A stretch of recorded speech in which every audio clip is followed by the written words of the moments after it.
computer thing was kind of just taking off, and I was in business school at OSU, and I thought, you know, there might be something to this computer deal. It seemed a bit exciting. I had 2 or 3 little programming type classes and a couple of systems classes in conjunction with a marketing manager, and went over there during an oil boom and sold computers in Tulsa with YouTube. We were just interfacing the little microcomputers with Telex Corp and American Airlines. It's really fascinating. It has been an asset to our company. I came to OSU to be an accountant, so I had a lot of accounting classes and then took some upper level ones at the University of Oregon in developing our internal systems. But for our business, it has been invaluable what I learned from OSU and then from employers after that about computers and accounting. My title is Vice President of Finance, and I kind of handle anything to do with computers, accounting, taxes, those types of things. We do have a CPA firm and attorneys and stuff, so I don't go out too far off the deep end. We're about a $5 million a year company, currently sitting on about $600,000 in receivables, this is our toughest time of year for cash flow and kind of tapering off our busiest time of year. Our company is called Merrifield Office and School Supply, and because we named it that, my father was a former superintendent, and we do a lot of things in the school market. They tend to do a great deal of their purchasing around their fiscal date of July 1. Schools are actually busier in summer getting all of their stuff, their money they had spent, and their money they get spent for preparation and ending their school year. So every one of our locations has a cyclical business in June, July, August, September. That is our peak season. So we're kind of coming off of that. I think the topic you had mentioned tonight was how do we compete with the bigger fellas?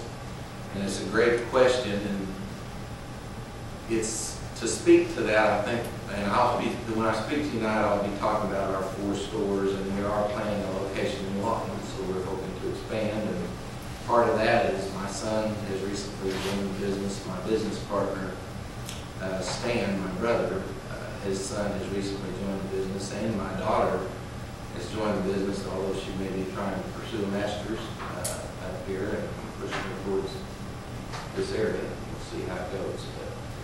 But, I'm a 37% stockholder. My brother is a 37% stockholder. My father is a 25% stockholder. My father hasn't been, he went back to superintendency in '86, came back into the business in '89, said he was going to straighten it out, and I haven't seen him much since.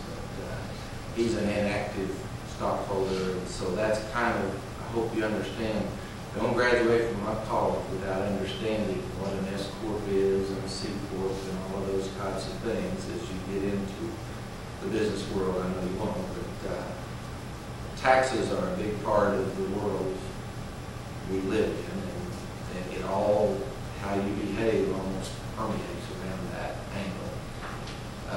To speak to the question, if you want to go ahead, and anytime anyone has a question about anything I'm discussing, I'm just going to ramble until you tell me to shut up.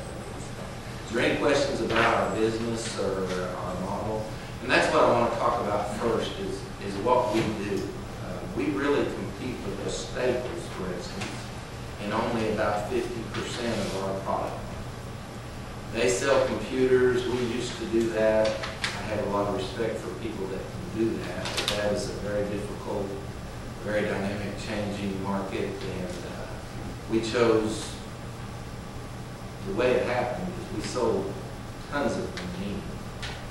And in 1986, I came to my dad and I said, Dad, in the last decade in Enid, Oklahoma, 22 businesses have gone in and out of business selling computers, and 0 office supplies have gone in and out of business.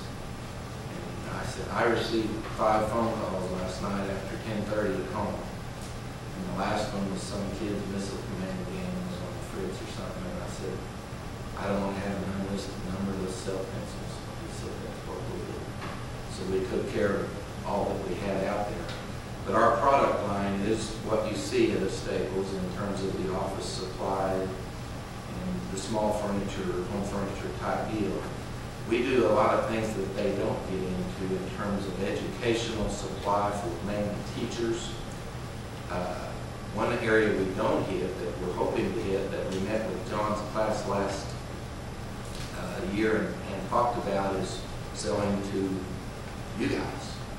In this town, 50% population is students that we don't touch. It's a tricky angle. You don't go downtown much, which is where we're located. We're not handy like the bookstore and some of these other venues. So it is a market that I'm wanting to address. None of the other towns that we're in have this type of a market segment. So we are pondering and looking at how to sell to you guys. We're also into what I call contract furniture. One of the fellows I spoke with earlier mentioned Fenton Office Supply.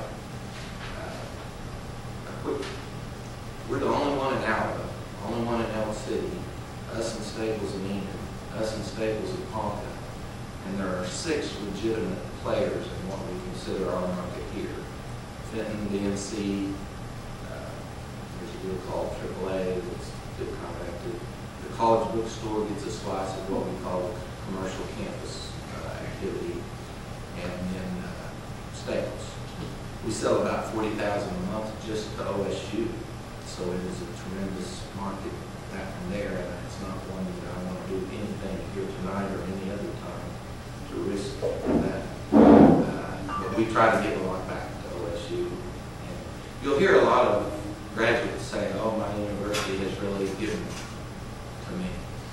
Mine gives me $40,000 a month. It does that in so many ways. But I've been blessed to be able to reinvest myself in this type of thing, as well as I'm on the board at the Alumni Center and several other channels, an associate in the business college, to where it's fun and enjoyable to get back, and you guys keep us young. We employ about 7 or 8 of you guys. The new generation coming in is teaching us how to sell to you guys. I apologize to keep referring to you guys as you guys, but it is you're a different animal. You do things so different in terms of your communication, the way that you meet and you organize, and I'm really learning that from my son Henry and daughter Sarah. But in the contract furniture deal that I was speaking to, which Fenton's is also very big in, and some others, we go in and we'll CAD an office for this type of furniture you're sitting in, or this type of thing here, and we'll go up and work at engineering with some of their equipment for the roll down screens or the things that you just can't imagine. Our product line is probably, this might not be an overstatement, 100 times as broad as Staples' product line. To speak specifically to them, they have a simple flyer that they market to businesses. I'll kind of talk about that topic first. That is about 500, 6,000 SKUs or stock numbers or items. This is your legal pads, your paper clips, your ring binders, and all of the things that businesses use. And then they will have a bigger catalog that they can get, not always next day. We do have some advantages on the distribution. That comes up big because businesses in America, they need something to get a presentation out tomorrow, they need something to take care of a certain thing. If they can't get it today, they have to have it tomorrow. We receive 2 trucks a night from 2 different vendors. So if we have a distribution advantage, the Staples model is not set up in that manner. They're set up a distribution sites between their cities where they're not always on the next day scenario on the broad product line.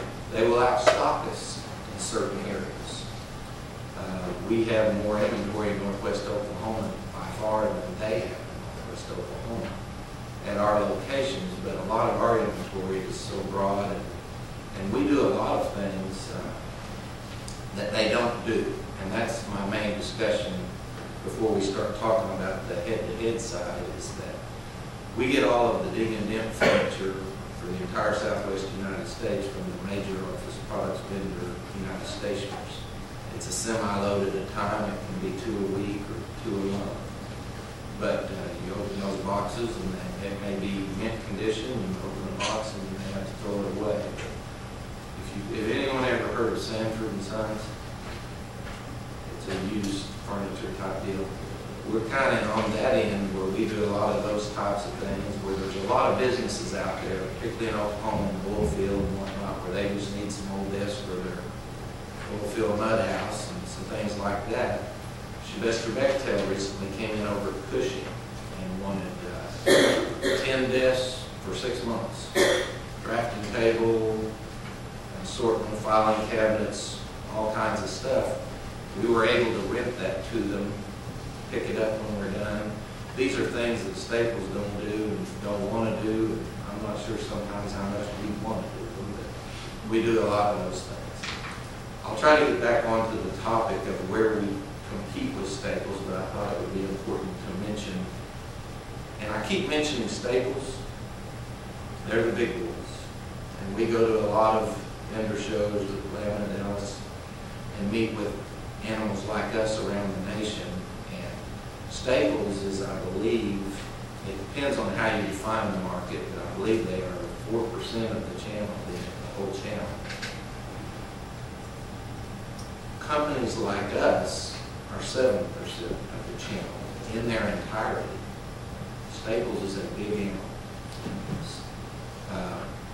But there are many millions of sources for it online, and you probably, a lot of you heard of Office Depot, not as big here, but a big player. Office Max is another type player.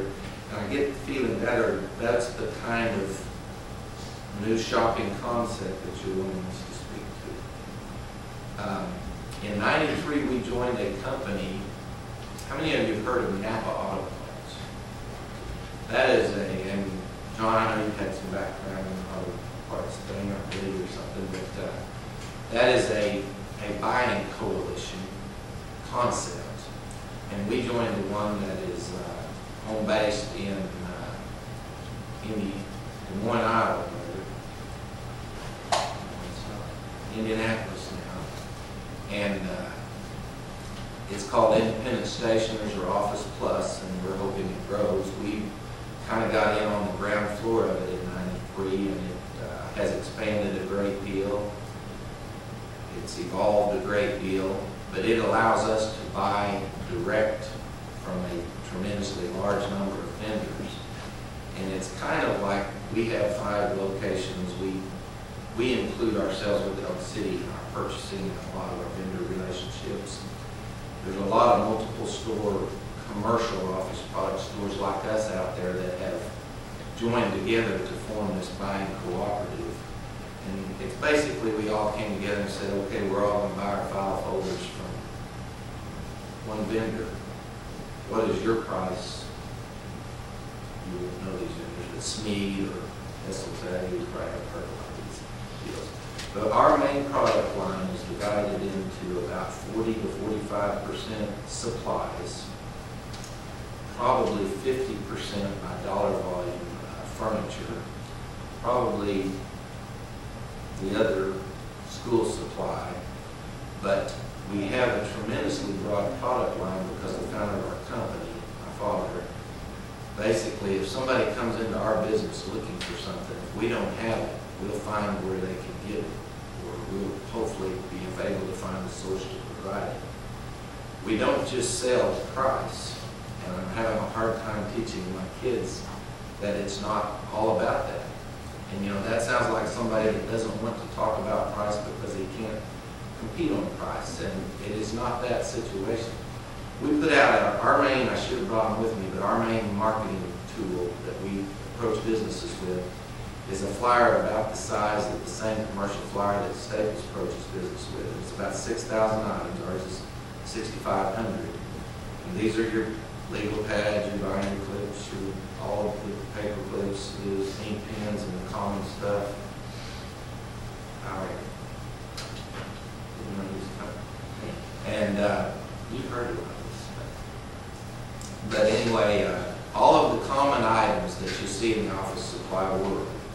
And we'll get different vendors, so it's very difficult in an inventory concept. We may have 6 different stock numbers from 6 different manufacturers that